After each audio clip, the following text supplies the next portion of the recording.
MP board वाले बच्चों की होने वाली बल्ले बल्ले, क्योंकि देख लीजिए आपका जो एग्जाम है ना 21 मार्च के दिन है, और हिंदी मीडियम और इंग्लिश मीडियम दोनों के लिए देखिए बार बार डिमांड आ रही थी कि हिंदी मीडियम और इंग्लिश मीडियम वाले बच्चे बार बार डिमांड कर रहे थे कि नहीं हमारे लिए भी आप पूरा सोल्यूशन लेकर आओ। तो चलिए यहाँ पर अपन पूरे पेपर का सोल्यूशन देखने वाले हैं, और निश्चिंत रहो, आप निश्चिंत रहो, आपको अच्छा स्कोर कराने में मैं पूरी पूरी आपकी मदद कर रहा हूँ। ठीक है, थोड़ा बहुत आप भी मेहनत करो, थोड़ी मेहनत मैं भी कर रहा हूँ। ठीक है, तो चलिए शुरू करते हैं। बढ़िया से क्लास बड़ी इंटरेस्टिंग रहने वाली, थोड़ा सा बेसिक कॉन्सेप्ट भी समझाऊंगा ताकि आपको समझ में भी आए। चलिए, सबसे अधिक अभिक्रियाशील धातु क्या है? देखो, सोडियम और पोटेशियम एक ऐसी धातु है जिन्हें मिट्टी के तेल में रखा जाता है। याद है आपको? नहीं रखा याद है? केरोसिन के तेल में रखा जाता है। तो सोडियम एकदम राइट आंसर रहेगा। खाना बनाते समय बर्तन की तली बाहर से काली हो रही है, इसका मतलब क्या है? कि जो ईंधन है वो पूरी तरह अच्छे से नहीं जल रहा है। ग्राफ हॉपर कीट में श्वसन होता है, तो ग्राफ हॉपर कीट में जो श्वसन होता है श्वसन नाल द्वारा होता है। निम्नलिखित में से कौन सा पादप हार्मोन है? तो साइटोकाइनिन एकदम राइट रहेगा, साइटोकाइनिन। और आलैंगिक जनन मुकुलन द्वारा होता है, तो आलैंगिक जनन जो होता है अमीबा में होता है विखंडन द्वारा। बहुखंडन द्वारा होता है प्लाज्मोडियम में। और द्विखंडन की जो द्विखंडन होता है वो लेशमानिया में होता है। यहाँ से ये शब्द जो लिखे ना, इनमें से आपका 100% श्योर एग्जाम में आएगा। मतलब ये पूछ लेगा बहुखंडन की प्रक्रिया का एक उदाहरण बताओ, तो प्लाज्मोडियम में बहुखंडन की अभिक्रिया होती है। अमीबा में द्विखंडन होता है, विखंडन बोल सकते हैं, द्विखंडन बोल सकते हैं। लेशमानिया में द्विखंडन होता है रहेगा। गुणसूत्र में संरचनाएं पाई जाती है, तो गुणसूत्र में कितनी संरचनाएं पाई जाती है? तो 6 पाई जाती है। यहाँ पर देखिए मोस्ट रिएक्टिव मेटल कौन सी है? तो सोडियम रहेगी आंसर आपका। ओके भैया, यहाँ पर अपन बात करें तो इंग्लिश मीडियम वाले बच्चों का ये यहाँ पर है बाबू सोना, बढ़िया सा आपको स्क्रीनशॉट ले लेना है। ठीक है, ये हो गया क्वेश्चन नंबर 5, ये क्वेश्चन नंबर 6। अब देखो H2 और O2, H2 का तो योग और O2 का ह्रास हो गया उपचयन। और यदि H2 का ह्रास होता, H2 का ह्रास और O2 का योग, तो ये हो जाएगी आपकी अपचयन। कौन सी हो जाएगी? अपचयन अभिक्रिया। विरंजक चूर्ण का जो रासायनिक सूत्र है वो है CaOCl2। और यदि इसका रासायनिक नाम कोई पूछ ले आपसे, तो आपको लिख देना है कैल्शियम ऑक्सीक्लोराइड। बोल देता हूं मैं, कैल्शियम ऑक्सीक्लोराइड। पादप में जो जाइलम है वो जल के वहन के लिए उत्तरदायी है। किनके लिए? जल के वहन के लिए। RNA का पूरा नाम है तो राइबो न्यूक्लिक अम्ल है। एक अश्व शक्ति किसके बराबर होती है? तो 746 वाट के बराबर होती है। उदासीन तार में काला रंग जो होता है विद्युत रोधी आवरण होता है। हो गया भैया, हो गया। चलिए, इसके बाद में अपन देखते हैं क्वेश्चन नंबर 2 को। तो इंग्लिश मीडियम वाले बच्चे के लिए हमारे ये यहाँ पर आप देख सकते हैं। हो गया। सत्य और असत्य है। बर्फ का जल में परिवर्तित होना ऊष्माक्षेपी अभिक्रिया का उदाहरण है। बर्फ का जल में परिवर्तित होना ऊष्माक्षेपी अभिक्रिया का उदाहरण है। तो ये देखिए ऊष्माशोषी अभिक्रिया है। कौन सी है ये? ऊष्माशोषी अभिक्रिया है। विभवांतर का मात्रक वोल्ट होता है, बिल्कुल राइट बात है। विभवांतर का मात्रक क्या होता है? वोल्ट ही होता है। पतले तार की अपेक्षा मोटे तार का प्रतिरोध अधिक होता है, गलत बात है, ध्यान रखना है। पतले तार है ना, पतला तार, उसका प्रतिरोध अधिक होता है। देखो ध्यान से पढ़ो, इसमें बोल रहा है कि मोटे तार का प्रतिरोध अधिक होता है, ये हटाओ, ऐसा बोल रहा है। मोटे तार का प्रतिरोध अधिक होता है, नहीं, पतले तार का अधिक होता है। याद रहेगा बात। मनुष्य सर्वाहारी जीव, बिल्कुल सत्य बात है ये तो भैया। अभी तो दिन भर तो भैया सुबह से उठेगा, नहाएगा, धोएगा, तिलक लगाएगा, बिल्कुल तरीके से भगवान का दर्शन करेगा। शाम होते होते तो ना जाने दिन में कितने पाप करेगा। रात को खाएगा मुर्गा, तितरा, मांस मच्छी, और सो जाएगा। सुबह फिर उठते सही तो सर्वाहारी भैया, मांसाहारी में ना शाकाहारी सभी को कपड़ सपड़। एल्केन संतृप्त हाइड्रोकार्बन होते हैं, तो एल्केन संतृप्त हाइड्रोकार्बन होते हैं, सत्य बात है। और एल्किन याद रखना है, एल्किन और एवं एल्काइन, ये दोनों क्या है? हमारे असंतृप्त हाइड्रोकार्बन है। कैसे होते हैं ये? असंतृप्त हाइड्रोकार्बन है, रहेगा ध्यान इतना। हो गया ये, यहाँ पर आपका क्वेश्चन नंबर 3 है। क्वेश्चन नंबर 4 तो क्या कह रहा है हमारा, उसको पढ़ते हैं। द्रव अधातु का नाम बताओ, तो पारा, क्योंकि हम सब जानते हैं धातु अधिकांश ठोस अवस्था में पाई जाती है, लेकिन पारा एक ऐसी धातु है जो द्रव अवस्था में पाई जाती है। कीटों को आकर्षित करने वाला हार्मोन, कीटों को आकर्षित करने वाला हार्मोन हो जाएगा फेरोमोन। वृषण, वृषण का जाएगा टेस्टोस्टेरोन। निकट दृष्टि दोष, निकट दृष्टि दोष का जाएगा अवतल लेंस। लिंग गुणसूत्र युग्म का जाएगा XX। अवतल दर्पण का जाएगा दाढ़ी बनाने के लिए। हो गया भैया।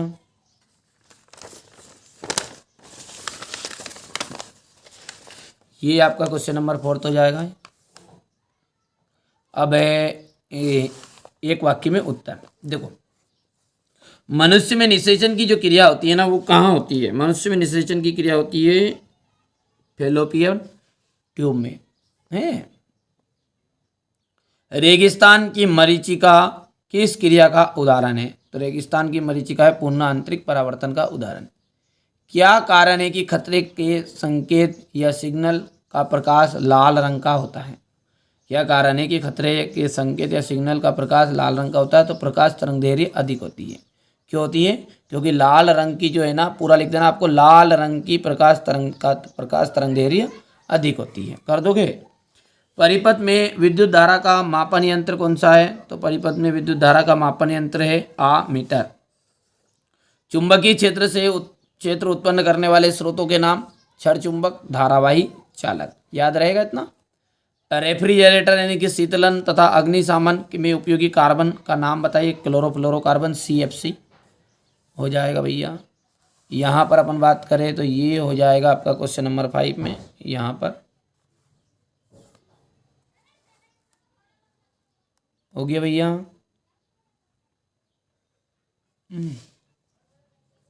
अब क्वेश्चन नंबर 6 क्या कह रहा है उसको देखो ध्यान से। संतृप्त और असंतृप्त कार्बनिक यौगिकों के एक उदाहरण देना है। दहन अभिक्रिया को समझाइए। तो यहाँ से देखते बेटे इनका पूरा सॉल्यूशन मैं आपको दे देता हूँ ताकि हमारे बच्चों को दिक्कत नहीं आएगी। ठीक है, तो देखिए पहला क्वेश्चन क्या कह रहा है, मतलब छठा वाला, कि संतृप्त और असंतृप्त हाइड्रोकार्बन यौगिकों के केवल एक एक उदाहरण देना है। तो देखो संतृप्त कार्बनिक यौगिक क्या है? Methane, ethane. ध्यान देना है, मेथेन, एथेन हो गया, प्रोपेन हो गया, ब्यूटेन हो गया, पेंटेन हो गया, हेक्सेन हो गया। ठीक है, meth, eth, pro, but, pent, hex, hept, hex, oct, nonane, decane. ये चीज़ें आपको 11th क्लास में पढ़ने के लिए मिलेगी आगे। ठीक है, तो मेथेन, एथेन हो गया है। असंतृप्त कार्बनिक यौगिक के अंतर्गत आते हैं एल्कीन और एल्काइन, जैसा कि अभी मैंने बताया। तो एल्कीन, इन, ध्यान से सुनो, एल्कीन, इन, मेथीन, एथीन, आया समझ में, प्रोपीन, पेंटेन आ गया, और एल्काइन, एल्काइन भी हो जाते हैं असंतृप्त में। तो आइन, एथाइन, मेथाइन, प्रोपाइन, ब्यूटाइन, ब्यूट है तो ब्यूटाइन, पेंट है तो पेंटाइन, और एन एन जोड़ेंगे तो पेंट है तो पेंटेन। ठीक है, ए से तो एथेन, मेथ है तो मेथेन। तो इस तरीके से आप कर सकते हैं, कोई दिक्कत नहीं है। ये हो गया इतना। यहाँ पर हिंदी मीडियम और इंग्लिश मीडियम दोनों का है। दहन अभिक्रिया से आप क्या समझते हैं? तो दहन अभिक्रिया किसे कहेंगे कि अधिकतर कार्बनिक यौगिक वायु में जलने के बाद पर प्रकाश और ऊष्मा उत्पन्न करते हैं। क्या करते हैं? अधिकतर कार्बनिक यौगिक क्या करते हैं? वायु में जल जाएंगे तो प्रकाश और ऊष्मा उत्पन्न करेंगे। यहाँ अभिक्रिया आपकी दहन अभिक्रिया कहलाएगी। हो गया। ये इंग्लिश मीडियम वाले बच्चों का रहेगा, नीचे देख लो। ये इसका आपको क्या करना है, इसका यहाँ पर इस समीकरण लिख देना है। ठीक है, कर पाओगे भैयू? जैव प्रक्रम किसे कहते हैं? वे सभी पराक्रम नहीं है, प्रक्रम है ये। वे सभी प्रक्रम जो सम्मिलित रूप से अनुरक्षण का कार्य करते हैं जैव प्रक्रम कहलाते हैं। वे सभी प्रक्रम जो सम्मिलित रूप से अनुरक्षण का कार्य करते हैं जैव प्रक्रम कहलाते हैं। इसके अंतर्गत जीवन का अनुरक्षण करने वाले पोषण, श्वसन, परिवहन, उत्सर्जन, नियंत्रण, गति, प्रजनन, वृद्धि आदि आते हैं। ये पराक्रम को आपको प्रक्रम कर लेना, बस वे सभी प्रक्रम, बस, और बाकी सब सही है। ये हो गया, हुआ। हमारे शरीर में हीमोग्लोबिन की कमी के क्या परिणाम हो सकते हैं, ये आपको स्क्रीनशॉट ले लेना यहाँ से। यहाँ पर अपन इंग्लिश मीडियम वाले बच्चे बढ़िया से लेंगे। द्विखंडन जो है बहुखंडन से किस प्रकार भिन्न है, ये हो गया इतना।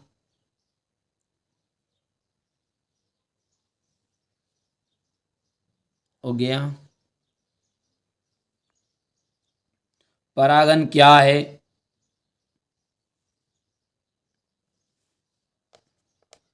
ऋतुस्राव या रजोधर्म किसे कहते हैं, देख लीजिए आपके सामने यहाँ पर है।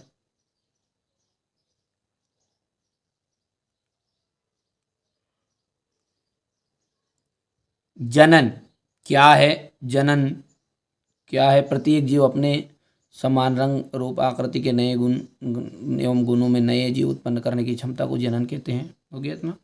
मेंडल ने अपने प्रयोग के लिए मटर के पौधे का चयन क्यों किया, हो गया भैया। वो एक संकर क्रॉस और द्विसंकर क्रॉस क्या है, कि यहाँ पर गर्भ निरोधक युक्ति अपनाने के क्या कारण हो सकते हैं,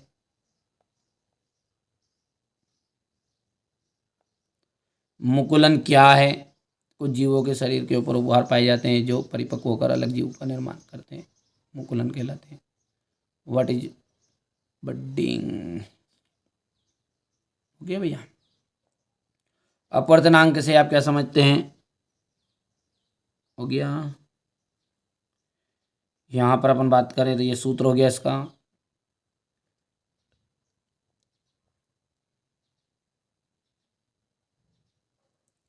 हम वाहनों में उत्तल दर्पण को पश्चिम दृश्य दर्पण के रूप में वीरिता क्यों देते हैं,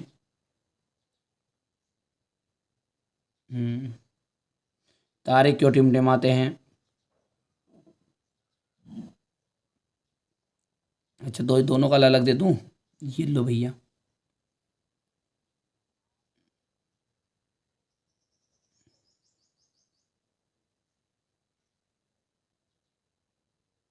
नेत्र की समंजन क्षमता से आप क्या समझते हैं,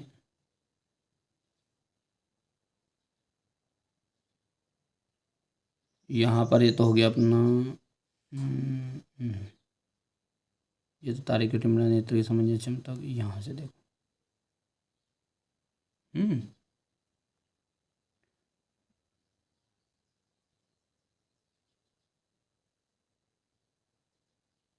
ये तो बेटा वापस ये क्वेश्चन लगा दिया बच्चों, बात करो गलती, ये देखो, श्रेणी क्रम में संयोजित करने के स्थान पर विद्युत युक्तियों को पार्श्व क्रम में संयोजित करने के क्या लाभ है, ये यहाँ से आप देख सकते हैं। क्या पीतल एवं तांबे के बर्तनों में दही पदार्थ एवं खट्टे पदार्थ क्यों नहीं रखने चाहिए,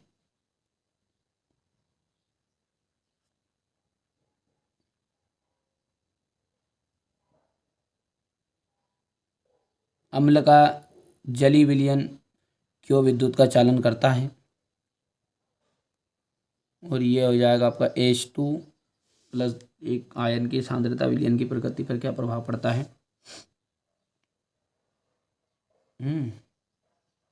ये यहाँ पर इंग्लिश मीडियम वाले बच्चों का जा एक हो गया इतना। एक गिलास ताजे दूध में थोड़ा सा बेकिंग सोडा मिलाता है ग्वाला जो है, तो ताज़ा दूध का पीएच मान 106 से बढ़कर थोड़ा क्षारीय हो जाता है, क्यों, क्योंकि दूध में बेकिंग सोडा क्षारीय होता है जिसका पीएच मान 7 से अधिक होता है, और दूध में जैसे मिलाएंगे तो उसका पीएच मान बढ़कर 7 से अधिक हो जाएगा, इसलिए दूध क्षारीय हो जाएगा। इस दूध को दही बनने में अधिक समय क्यों लगता है, क्योंकि बेकिंग सोडा का दूध का पीएच मान साधारण दूध के पीएच मान से अधिक होता है, कितना सिंपल लैंग्वेज में, इसलिए दही बनने में दूध अधिक समय लगेगा। ये यहाँ पर हो गया बेटा, आपके लिए बहुत ज़्यादा मेहनत की है, और यदि आप लोग अभी भी शेयर नहीं कर रहे हैं वीडियो को तो शेयर ज़रूर करिएगा, बाकी आप लोगों की मर्ज़ी है, मेहनत आपके लिए करी है, समझो ना समझो वो तुम्हारा मन, मेहनत तो सिर्फ आपके लिए की है। एल्किन एल्काइन और एल्केन को उदाहरण से समझाइए,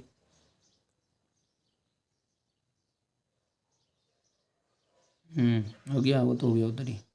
साबुन की सफाई प्रक्रिया हो गया। ये आघात वर्धिता, ये साबुन की सफाई प्रक्रिया वाला को इंग्लिश में ट्रांसलेट करना, इंग्लिश मीडियम वाले बच्चों। कुछ चीज़ें जो संभवतः लगी हमें सिंपल, उनको कर दिया आपके लिए। बाकी चीज़ें अभी जो, क्योंकि समय कम था। ध्वनिक और सोनोरस किसे कहते हैं, ऐसा नहीं पता था कि आप सब इंग्लिश मीडियम वाले बच्चों का भी प्यार हमें मिलेगा। हिंदी मीडियम तक की औकात थी हमारी तो भैया। धातु और अधातु में अंतर हो गया। तंत्रिका कोशिका का नामांकित चित्र यहाँ पर देख सकते हैं। मस्तिष्क हो गया इतना। इसी के नीचे हमारे इंग्लिश मीडियम वाले बच्चों का रहेगा ये।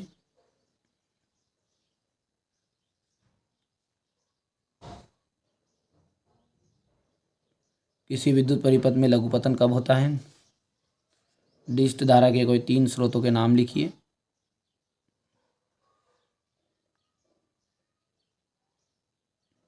चुंबक के 2 गुण लिखिए। दिक्सूचक के 2 उपयोग लिखिएगा, बताइए।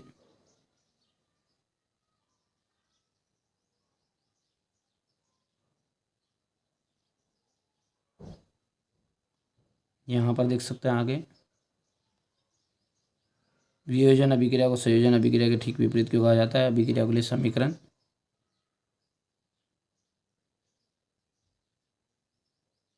ये हो गया इतना। संयोजन का नीचे वियोजन का। विस्थापन और द्विविस्थापन अभिक्रिया में अंतर।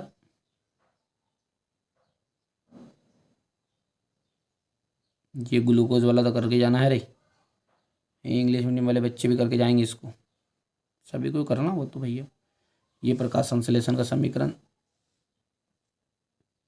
ये समीकरण वाला। ये 6 CO2 12 + 12 H2O 6 12 O6, ये सब याद ही है सबको। और ये क्वेश्चन नंबर आपका 23 वाला।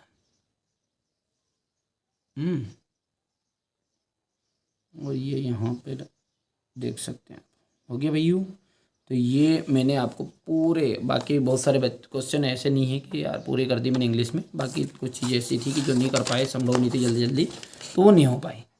चलिए, तो आप बच्चे जो हमारे हैं वो इंग्लिश मीडियम वाले बच्चे, चाहे तो यहाँ से मैं पेपर का स्क्रीनशॉट दे सकता हूँ आपको पूरा, ताकि आपको दिक्कत नहीं आए। ये लो फटाफट लो स्क्रीनशॉट सटासट जल्दी जल्दी, ताकि क्वेश्चन आप देख सकते कि ये क्वेश्चन कोई सा छूट गया होगा आपका आंसर का। तो ये हो गया। अगर मैंने युक्त या अपवर्तनांक तारे के टिमटिमाते हैं, ये हो गया इतना 13 14,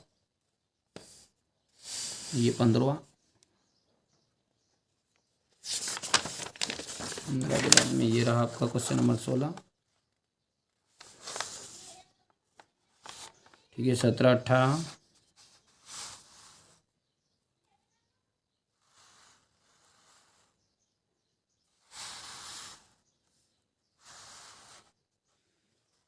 उन्नीस हो गया 20, ये 21, ये इसका था। बाकी मैंने पूरे बता दिए हैं आपको, कोई दिक्कत नहीं है। ये रहेगा आपका क्वेश्चन नंबर 23। ठीक है, कोशिश की आपको कि अच्छे से सारी चीज़ें प्रोवाइड करा दूं, और सॉल्यूशन के साथ ही मैंने प्रोवाइड कराई ही। ठीक है, क्योंकि समय से पहले आपको चीज़ें मिल जाएगी तो आप अच्छे से स्कोर कर पाओगे। तो मेहनत मैंने पूरी की आपके लिए। बाकी अभी तक आपने वीडियो शेयर नहीं किया, शेयर करो। सब्सक्राइब नहीं किया, सब्सक्राइब जरूर कर लीजिएगा। और मेहनत करो, याद करो। कुछ भी नहीं कर रहे हो तो कम से कम याद तो करो, तुम अच्छे नंबर ले आओ, बस यही है हमारा उद्देश्य दादा। तुम्हारा मन पड़े तो तुम सब्सक्राइब कर लेना, नहीं पड़े मन तो मत करना भाई। चलिए, तो मिलते हैं अगले वीडियो में।